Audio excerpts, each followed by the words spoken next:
বিসমিল্লাহির রহমানির রহিম। প্রিয় বন্ধুগণ, ভিটামিন B6 বা পাইরোডক্সিন, এই ভিটামিন B6 বা পাইরোডক্সিন সেটি আমাদের শরীরে অনেক কাজ করে।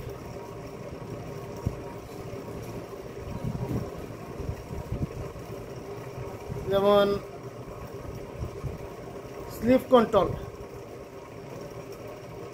কন্ট্রোল করে, এজমা কন্ট্রোল করে, হরমোন ডেভেলপে সাহায্য করে, ব্লাড সেল ডেভেলপে সাহায্য করে, ডিপ্রেশন কমাতে সাহায্য করে, নার্ভাস কমিউনিটি নর্মাল রাখতে সাহায্য করে, হার্ট দুর্বল হার্টকে সবল করতে সাহায্য করে, ব্রেনকে ডেভেলপ করে, আইসাইটকে ডেভেলপ করে, ইমিউনিটি পাওয়ার বাড়ায়,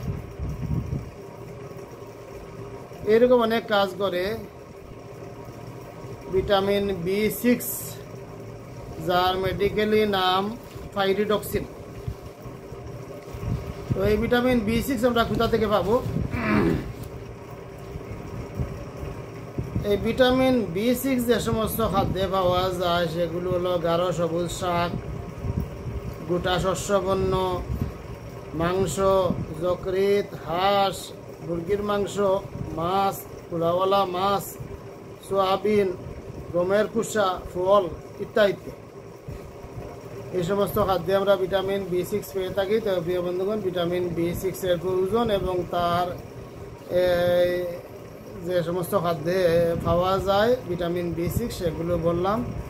তো এই ভিটামিন B6 অনেক সময় দেখবেন আপনার শরীরে যথেষ্ট উপকার করতে ব্যর্থ হয়েছে। এক্ষেত্রে আপনি বুঝতে হবে শরীরের ভাইটাল ফোর্স দুর্বল হয়ে গেছে। এই ভাইটাল ফোর্স বিভিন্ন কারণে দুর্বল হয়, যেমন বংশগত মায়াজনজনিত কারণে ভাইটাল ফোর্স দুর্বল হয়, আননেসেসারি কোনো মেডিসিন সেবনের কারণে ভাইটাল ফোর্স দুর্বল হয়, কোনো জটিল রোগের কারণে ভাইটাল ফোর্স দুর্বল হয়।